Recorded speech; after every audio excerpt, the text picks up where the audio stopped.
ప్రధానంగా ఐటీ శాఖ మంత్రి కేటీఆర్ గారు వివిధ అంశాలను లేవనెత్తడం జరిగింది. అందులో ప్రధానంగా ఐటీఐఆర్ కేంద్ర ప్రభుత్వం అనుమతులు రద్దు చేసింది, తెలంగాణకు తీరని అన్యాయం జరిగిందని చెప్పి 2021 ఇప్పుడు రాసింది లేక ప్రధానంగా ఇన్ఫర్మేషన్ టెక్నాలజీ ఇన్వెస్ట్మెంట్ రీజియన్ ని 2013 యూపీఏ ప్రభుత్వం యూపీఏ చైర్పర్సన్ శ్రీమతి సోనియా గాంధీ గారు మన్మోహన్ సింగ్ గారు ప్రధానమంత్రి ఉన్నప్పుడు హైదరాబాద్కి గెజెట్ నోటిఫై చేయడం ద్వారా మంజూరు చేయడం జరిగింది. ఈ ఐటీఐఆర్ కారిడార్ని 2008 ఐటీబీఎస్ పాలసీ కింద తెలంగాణ రాష్ట్రాన్ని అభివృద్ధి పథం వైపు నడిపించడానికి ప్రపంచ దేశాలలో ఉన్న ఐటీ కంపెనీలలో పెట్టుబడులు పెట్టే సంస్థలను ఆకర్షించడానికి తెలంగాణ రాష్ట్రంలో ప్రధానంగా ఈ ఐటీఐఆర్ కారిడార్ ద్వారా 2,19,000 కోట్ల రూపాయల ఇన్వెస్ట్మెంట్ ఆకర్షించడానికి అవసరమైన అక్కడ వసతులు ఏర్పాటు చేసి ఈ ఇన్వెస్ట్మెంట్ తీసుకొస్తే 15 లక్షల ప్రత్యక్ష ఉద్యోగాలు, 55 లక్షల పరోక్ష ఉద్యోగ అవకాశాలు కల్పించడానికి అవకాశం ఉండే. దీనికి సంబంధించి ఆనాటి ఉమ్మడి రాష్ట్రంలో డీటెయిల్ ప్రాజెక్ట్ రిపోర్టు ద్వారా తేల్చింది ఏంటంటే 13,000 కోట్ల రూపాయలు పెట్టి దీనికి సంబంధించిన మౌలిక వసతులు ఏర్పాటు చేస్తే 2,19,000 కోట్ల రూపాయల పెట్టుబడులను ఆకర్షించి తద్వారా 15 లక్షల మందికి ప్రత్యక్ష ఉద్యోగాలు, 55 లక్షల మందికి పరోక్ష ఉద్యోగాలు ఇవ్వడానికి అవకాశం ఉంది అని చెప్పింది. ఆ తర్వాత తెలంగాణ రాష్ట్రం ఏర్పడ్డది. తెలంగాణ రాష్ట్రం ఏర్పడిన తర్వాత దీన్ని వేగంగా ముందుకు తీసుకెళ్లాల్సిన టిఆర్ఎస్ ప్రభుత్వం ఏమాత్రం పట్టించుకోక, కేంద్ర ప్రభుత్వానికి ప్రతిపాదనలు పంపక, కేంద్ర ప్రభుత్వం అడిగిన సమాచారాన్ని ఇవ్వక ఈరోజు తెలంగాణ రాష్ట్రంలో దాదాపుగా 2,20,000 కోట్ల రూపాయల పెట్టుబడులను పోగొట్టడమే కాకుండా ప్రత్యక్షంగా 15 లక్షల ఉద్యోగాలు, పరోక్షంగా 55 లక్షల ఉద్యోగాలు, అంటే మొత్తము 70 లక్షల మందికి ప్రత్యక్ష పరోక్షంగా ఉద్యోగ అవకాశాలు కల్పించాల్సిన అవకాశాన్ని చేతుల రాష్ట్ర ప్రభుత్వము కేటీఆర్ యొక్క అసమర్థత వల్ల ఇది జారవిడుచుకోవడం జరిగింది. దీనికి సంబంధించి కొత్త ప్రభాకర్ రెడ్డి టిఆర్ఎస్ ఎంపీ పార్లమెంటులో స్పష్టంగా కేంద్ర ప్రభుత్వాన్ని ప్రశ్నించడం జరిగింది. జూలై 3, 2019 నాడు ఇచ్చిన సమాధానంలో స్పష్టంగా ministry of information and technology, electronics and communication మంత్రి గారు ఇచ్చిన పార్లమెంట్కి ఇచ్చిన సమాధానం జనవరి 11, 2017 నాడు కేంద్ర ప్రభుత్వం ముఖ్యంగా ministry of information technology and electronics communication minister గారు, railway minister, road and transport minister, electronics and communication department and IT department, వీళ్ళనే కాకుండా తెలంగాణ రాష్ట్ర ప్రభుత్వానికి సంబంధించిన అధికారులతో సమీక్ష చేసి జనవరి 7, 2017 నాడు స్పష్టంగా నిర్దిష్టమైన ప్రతిపాదనలను రాష్ట్ర ప్రభుత్వానికి తెలియజెప్పడం జరిగింది. మీరు మౌలిక వసతుల ఏర్పాటుకు సంబంధించి, ఇక్కడ పరిశ్రమల పెట్టుబడుల గురించి, దీనికి సంబంధించిన డీటెయిల్ ప్రణాళికతో పాటు కేంద్ర ప్రభుత్వం నుంచి అందించాల్సిన సహకారము, నిధుల గురించి పూర్తి స్థాయి వివరాలను కేంద్ర ప్రభుత్వానికి సంబంధిత మంత్రిత్వ శాఖలకు వివరాలను మీరు అందించండి అని చెప్పి జనవరి 2017 నాడు ఈ ఉమ్మడి సమీక్షా సమావేశంలో స్పష్టంగా తెలంగాణ రాష్ట్ర ప్రభుత్వానికి తెలియజెప్పడం జరిగింది. Ministry of information technology and electronics communication minister, road transport minister, railways minister and Telangana state government వీళ్ళందరూ కలిసి సమీక్ష చేసి తెలంగాణ రాష్ట్రానికి యూపీఏ ప్రభుత్వం మంజూరు చేసిన ఐటీఐఆర్ కారిడార్ కు సంబంధించి మీరు సంపూర్ణమైన వివరాలను అందించండి. ఈ సంపూర్ణమైన వివరాలు అందిస్తే మేము అనుమతులు ఇవ్వడమే కాకుండా సంబంధిత నిధులను రిలీజ్ చేయడానికి మేము సిద్ధంగా ఉన్నామని చెప్పి స్పష్టంగా 2019 ఇచ్చిన సమాధానంలో చెప్పడం జరిగింది. వీళ్ళ సమాధానాన్ని కేంద్ర ప్రభుత్వానికి ఇవ్వకపోవడం వల్ల ఇప్పుడు ఈ ఐటీఐఆర్ కారిడార్ క్లోజ్ చేసిన మేము ఈ రోజు వరకు కూడా కేంద్ర ప్రభుత్వము రాష్ట్ర ప్రభుత్వం నుంచి ఎలాంటి ప్రతిపాదనలను రాలేదు అని చెప్పి 2019 ఇచ్చిన సమాధానాన్ని దీనికి ఇచ్చిన పార్లమెంటు ద్వారా. అదేవిధంగా సేమ్ ఇదే కొత్త ప్రభాకర్ రెడ్డి 7 ఫిబ్రవరి 2018 నాడు ఇంకొక ప్రశ్న వేసింది. రాష్ట్ర ప్రభుత్వం మీకేమైనా నూతన ప్రతిపాదనలు ఐటీఐఆర్ కారిడార్ కు సంబంధించి రిప్రజెంటేషన్స్ కానీ ఏమైనా ప్రతిపాదనలు కానీ ఇచ్చిందా? ఈ ప్రతిపాదనలకు సంబంధించి మీరేమైనా నిధులను విడుదల చేసిండ్రా? ఒకవేళ ఈ ప్రతిపాదనలు, ఈ నిధుల విడుదల ఒకవేళ జాప్యం అయితే దీనికి కారణం ఏంటని చెప్పి 2018లో కూడా సేమ్ కొత్త ప్రభాకర్ రెడ్డి గారే ప్రశ్నించారు.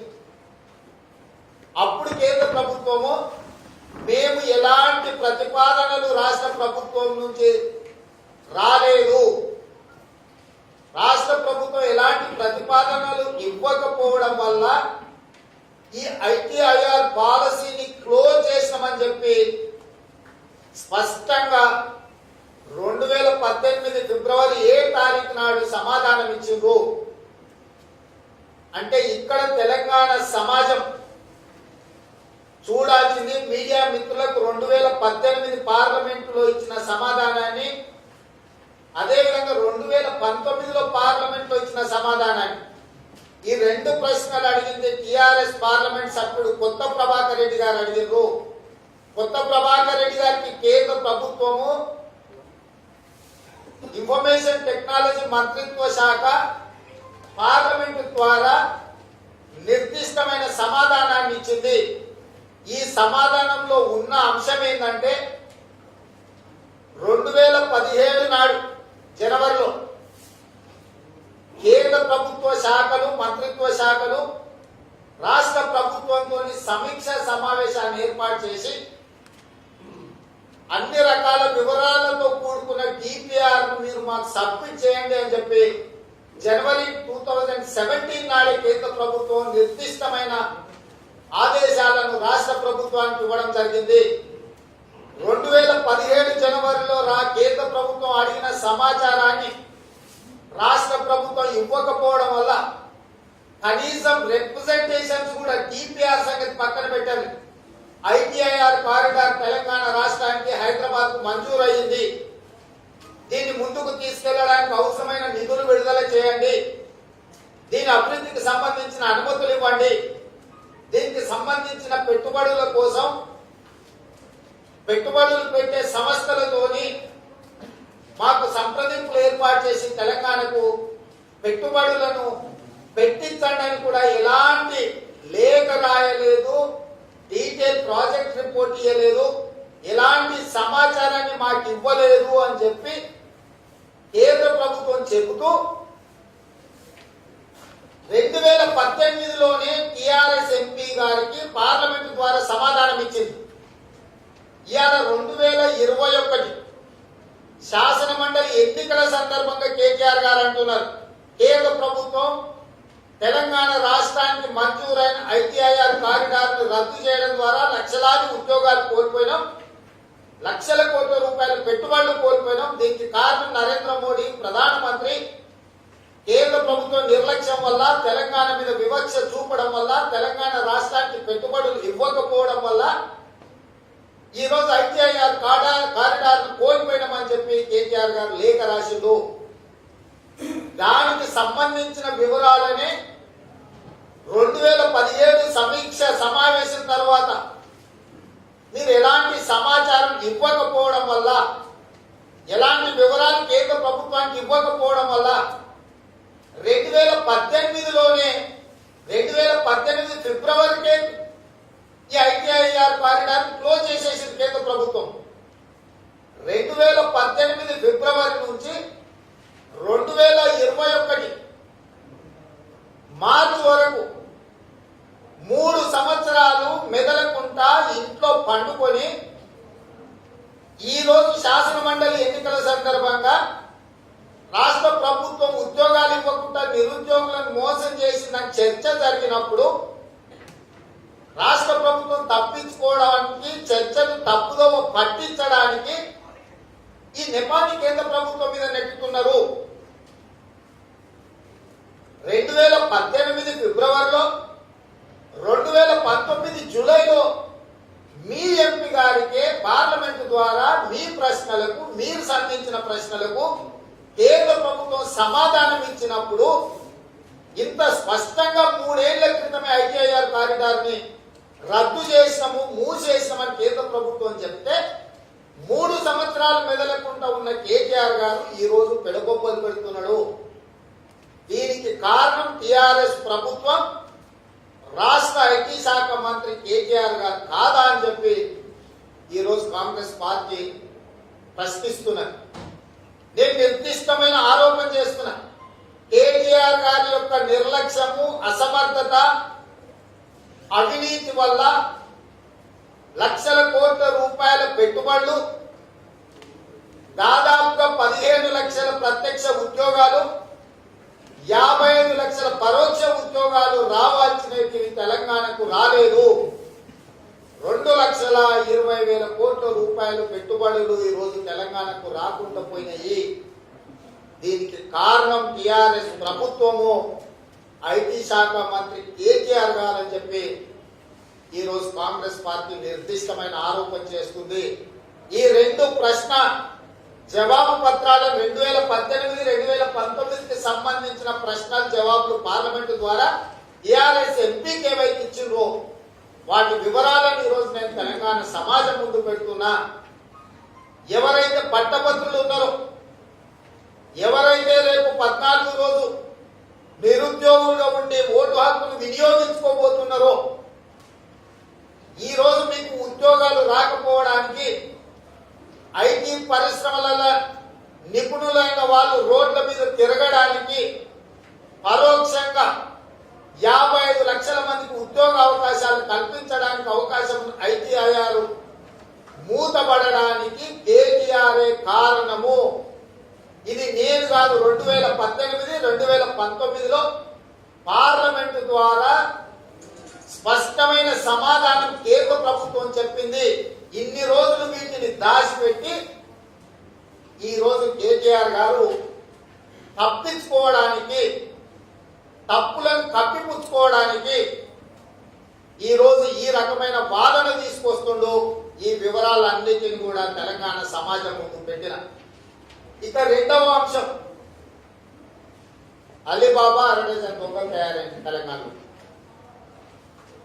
దీంతో అలీబాబా కేటీఆర్, అరడజన్ దొంగల సోమేష్ కుమార్, అరవింద్ కుమార్, జయేష్ రంజన్, లోకేష్ కుమార్, టిఎస్ఐఐసి ఎండి వెంకట నరసింహారెడ్డి, కేటీఆర్ ఫ్రెండ్ శ్రీధర్, ఈ 6 మంది కేటీఆర్ యొక్క ముఠాగా ఏర్పడి ఒకనాడు కాంగ్రెస్ పార్టీ అధికారంలో ఉన్నప్పుడు APIIC Andhra Pradesh industrial infrastructure corporation ని ఏర్పాటు చేసి హెచ్ఎండిఏ ద్వారా హైదరాబాద్ మెట్రో డెవలప్మెంట్ అథారిటీని ఏర్పాటు చేసి ఉద్యోగ అవకాశాల కోసము ఉపాధిని పెంపొందించడానికి నిరుద్యోగ యువతకు ఉద్యోగాలు ఇవ్వడానికి రాష్ట్ర ప్రభుత్వంలో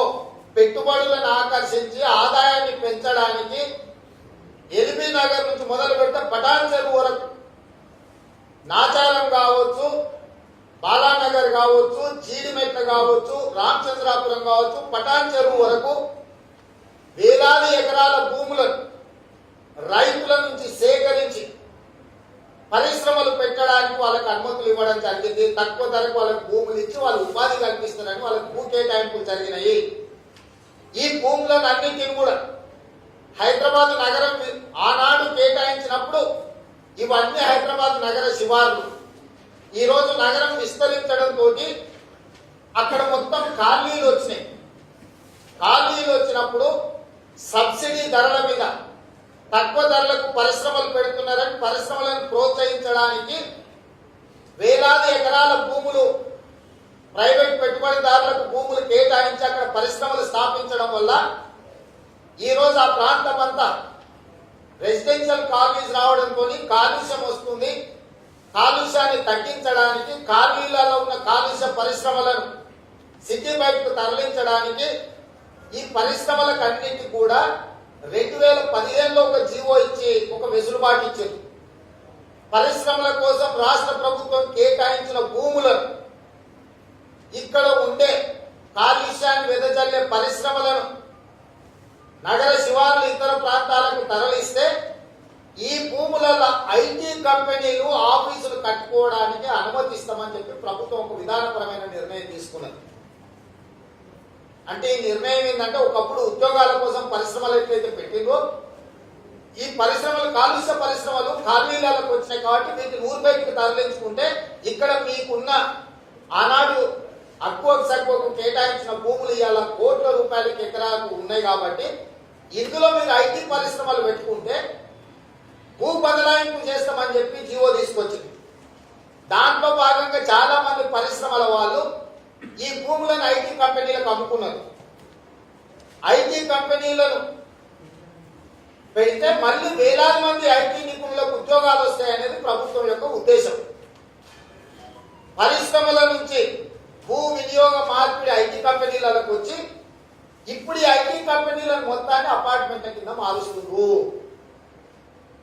ప్రధానమైన ఆనాడు పరిశ్రమల కోసం కేటాయించిన భూసేకరణ పరిశ్రమల కోసం పేద రైతుల నుంచి భూములు తీసుకొని పరిశ్రమలు పెట్టి ఉపాధి ఉద్యోగాలు కల్పించడానికి తీసుకున్న భూములను కాలుష్యం పేరు మీద మొదట వాటిని తరలించారు.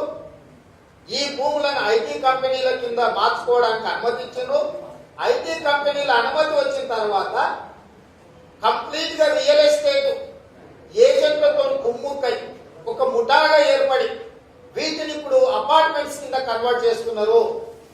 ఎవ్రీడే ఒక పరిశ్రమకు నోటీస్ ఇవ్వడం, ఐటీ కంపెనీల కింద మార్చడం, ఐటీ నుంచి రెసిడెన్షియల్ అపార్ట్మెంట్స్ కింద మార్చి ఐటీ కంపెనీ పరిశ్రమల భూముల విలువల్ని అక్కువకు కేటీఆర్ ముఠా కొనుక్కొని వాటిని భూ వినియోగ మార్పిడి చేయడం ద్వారా 30 ఫ్లోర్లు ఒక్కొక్క ఎకరాకు 3 లక్షల నుంచి 5 లక్షల స్క్వేర్ ఫీట్ అపార్ట్మెంట్స్ అనుమతులు ఇచ్చి హై డెన్సిటీ పాపులేషన్ ఉన్న దగ్గర ఒక 25 ఎకరాలు భూమి ఉన్నదంటే 1.5 స్క్వేర్ ఫీట్ అంటే ఒక పెద్ద ఊరికి ఒక 25 ఎకరాలలో కట్టేస్తారు. 40 ఫ్లోర్లు 30 ఫ్లోర్ల అపార్ట్మెంట్లకు అనుమతించి దీనికి కొద్ది మంది అధికారులను ఒక ముఠా ఏర్పాటు చేసింది కేటీఆర్. దాంట్లో Somesh Kumar, Arvind Kumar, Jayesh Ranjan, Lokesh Kumar municipal commissioner, Venkata Narasimha Reddy TSIIC MD, ఆయన ఫ్రెండ్ ఒక ఆయన Sridhar, Somesh Kumar chief secretary, Somesh Kumar RERA chairman, Somesh Kumar CCLA commissioner. ఇంకెన్నెన్నో పోస్టులు ఉన్నాయని. అంటే ఇక్కడ ఒక ప్రతిపాదన ఈయననే పెడతాడు సిసిఎల్ఏ కమిషనర్ కింద. రేరా చైర్మన్ అక్కడ పోయి కూర్చొని ఆ టేబుల్ ఇవతల టేబుల్ కూర్చొని ఇది పెడతాడు, అవతలి కూర్చొని అది సంతకం పెడతాడు. ప్రతిపాదన ఈయనే పెడతాడు సిసిఎల్ఏ కమిషనర్ గా. రేరా చైర్మన్ ఆయన్ని అనుమతిస్తాడు. అరవింద్ కుమార్ హెచ్ఎండిఏ కమిషనర్ గా ఒక ప్రతిపాదన పెడతాడు. ఎంయూడి ప్రిన్సిపల్ సెక్రటరీగా దాన్ని ఆమోదిస్తాడు.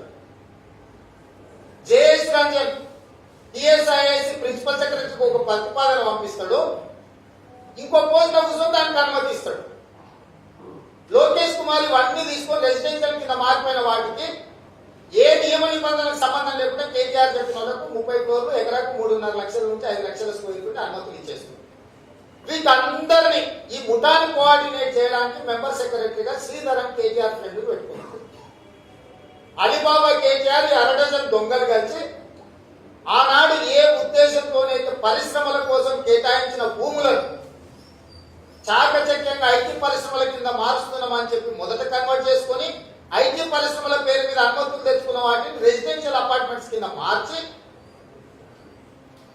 బెంగళూరులో ఉన్న పెద్ద పెద్ద రియల్ ఎస్టేట్ కంపెనీలను ఇక్కడికి రప్పించి ఇక్కడ ఉన్న కేటీఆర్ మిత్రులతోని కొన్ని రియల్ ఎస్టేట్ సంస్థలను ఏర్పాటు చేసి వందలాది ఎకరాల భూములను ఆనాడు పరిశ్రమల కోసం కేటాయించిన వాటిని ఎల్బీ నగర్ లో ఉన్న ఒక పెద్ద కంపెనీ నుంచి మొదలు పెడితే పటాన్ చెరువులో ఉన్న పెద్ద పెద్ద కంపెనీల వరకు నాచారము, జీడిమెట్ల, బాల్నగరు ఈ పారిశ్రామిక వాడలలో ఉన్న ఒక్కొక్క పరిశ్రమకు కేటాయించిన 50 ఎకరాలు, 100 ఎకరాలు, 40 ఎకరాలు, 30 ఎకరాలను మొత్తం మామూలుగా దండుపాలెం ముఠా సినిమా చూసి ఉంటారు. దండుపాలెం మొదటి పూట పోయి రెక్కి చేసుకొస్తారు. అడుక్కునే వాళ్ళలాగా, ఇళ్లలో పనిచేసే వాళ్ళలాగా ఖాళీలు అన్ని తిరిగి ఏ ఇళ్లలో దొంగతనం చేయొచ్చో దండుపాలెం ముఠా గుర్తిస్తుంది. గుర్తించేంత రాత్రికి వచ్చి దాడి చేసి దారుణంగా హతమార్చి అన్ని కొనుక్కోతుంటారు.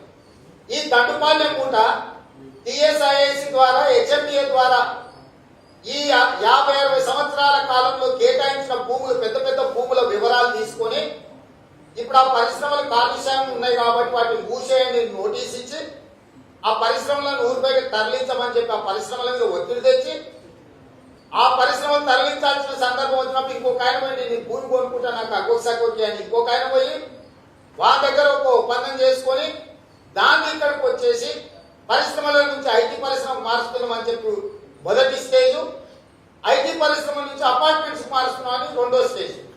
అప్పుడు బెంగళూరుకు సంబంధించిన రియల్ ఎస్టేట్ కంపెనీలను పిలిపించి అనుమతుల నుంచి భూ వినియోగ మార్పిడి, భూమి కొనుగోలు, భూ వినియోగ మార్పిడి, ఇందులో అనుమతులు ఇవన్నీ మేమే సింగిల్ విండో కింద పైలట్ చేస్తామని చెప్పి శ్రీధర్ అనేవాడు వస్తాడు. ఈ అన్నిటి కింద అంటే దొంగలు తీసుకొచ్చిన దాన్ని అమ్మకానికి ఒకడు ఉన్నాడు. ఇలా ఆ కాకి సినిమాలో మొత్తం అంతా వాళ్ళు ముఠా దొంగతనాలు చేసుకొచ్చినాక అమ్ముకొచ్చేటోడు ఒకడు ఉంటాడు. గిరిదావర్ వాడు ప్రభుత్వ ఉద్యోగం ఉంటాడుగా మొత్తం వాళ్ళ జాతి అంతా కలిసి దొంగతనాలు చేసుకొచ్చిన వాటిని అమ్మనికి. దానికి శ్రీధర్ అని కేటీఆర్ ఫ్రెండ్ను పెట్టి ఇవాళ ఈ దోపిడీలకు పాల్పడుతున్నారు. ఎందుకు ఈ సందర్భంగా చెప్తున్న ఈ అంశాన్ని అని అంటే ఉద్యోగావకాశాలు కొత్తవి కల్పించకపోయారు. గతంలోనే ఉద్యోగాలు కల్పిస్తారని పరిశ్రమల కోసం కేటాయించిన భూములను కంపెనీలను ఎత్తేపించి ఉద్యోగాలు రద్దు చేయించి భూ వినియోగ మార్పిడి చేసి ఆనాడు రైతుల నుంచి తక్కువ తీసుకొని ఉద్యోగాలు కల్పిస్తున్న భూములను ఇవాళ రియల్ ఎస్టేట్ కంపెనీలకు తెగ నమ్ముకుంటున్నారు వీళ్ళు. తద్వారా కూడా వేలాది మంది ఉద్యోగస్తులు రోడ్డు మీద పడుతున్నారు. ఈ కేటీఆర్, సోమేష్ కుమార్, అరవింద్ కుమార్, జేఎస్ రంజన్, లోకేష్ కుమార్, వెంకట నరసింహారెడ్డి, శ్రీధర్ ఈ అలీబాబా 1/2 డజన్ దొంగలు కలిసి ఈ పరిశ్రమల కోసం కేటాయించిన భూములను రియల్ ఎస్టేట్ కంపెనీలకు తెగ నమ్ముకుంటున్నారు. కాగితాలు పెట్టేది, దరఖాస్తు పెట్టేది వీళ్ళే, అనుమతించేది వీళ్ళే. నేను సూటిగా అడుగుతున్న ఇంతమంది ఐఏఎస్ ఆఫీసర్లు ఉన్నప్పుడు సోమేష్ కుమార్ గారు సిసిఎల్ఏ కమిషనర్ ఉంటాడు, చీఫ్ సెక్రటరీ ఉంటాడు. రేరా చైర్మన్ అనేది office of profit. RERA chairman అనేది అటానమస్ బాడీ బాడీలో చైర్మన్ ఉన్నాం, ఇంకే ఉద్యోగం ఉండొద్దు. సోమేష్ కుమార్ అన్నాడు Andhra Pradesh IAS officer, non Telangana cadre. Non Telangana cadre officer ని స్టేట్ హెడ్ గా పెట్టడానికి లేదు. Just is on stay. Cab పోయి స్టే తెచ్చుకొని ఆయన కంటే 8 మంది సీనియర్లు ఉన్నా వాళ్ళని కాదని ఆయన సర్వీస్ లో 7 సంవత్సరాలు ఉద్యోగం వదిలేసి బయటికి డెప్యుటేషన్ పోయి ఆయన సర్వీస్ లో 7 సంవత్సరాలు ఉద్యోగమే చేయలేదు. ఈ 7 సంవత్సరాలు దొరికితే ఆయన ప్రిన్సిపల్ సెక్రటరీ క్యాడర్ కూడా హోదా రాదు.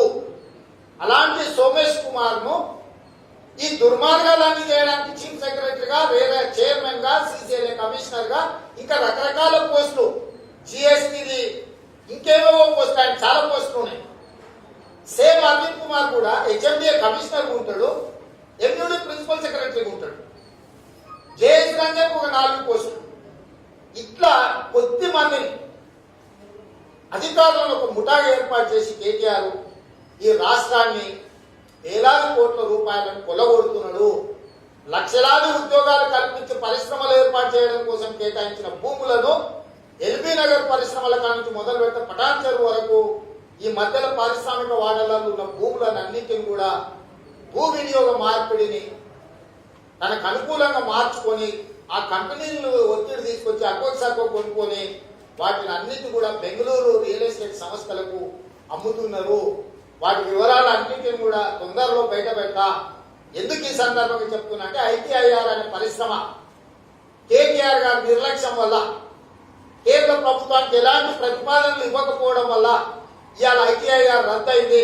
ఇప్పటి వరకు కేటీఆర్ ఏదైతే వాదన చేస్తుండో కేంద్ర ప్రభుత్వం మోసం చేసింది, వంచింది, లేకపోతే కేంద్ర ప్రభుత్వం అనుమతులు ఇవ్వలేదు అనేది అయితే చెప్పిండో అది 100% తప్పు. 2018 ఫిబ్రవరిలో కొత్త ప్రభాకర్ రెడ్డి గారికి ఇచ్చిన సమాధానాన్ని, అదేవిధంగా 2019 జూలైలో అదే కొత్త ప్రభాకర్ రెడ్డి గారికి పార్లమెంట్ లో ఇచ్చిన 2 సమాధాన పత్రాలను మీడియా మిత్రులకు నేను ఇచ్చిన కేటీఆర్ యొక్క దొంగ అని అరిచినట్టుగా చేసిన తప్పిదాలను కప్పిపుచ్చుకోవడానికి నిరుద్యోగ యువత నిలదీస్తున్నది.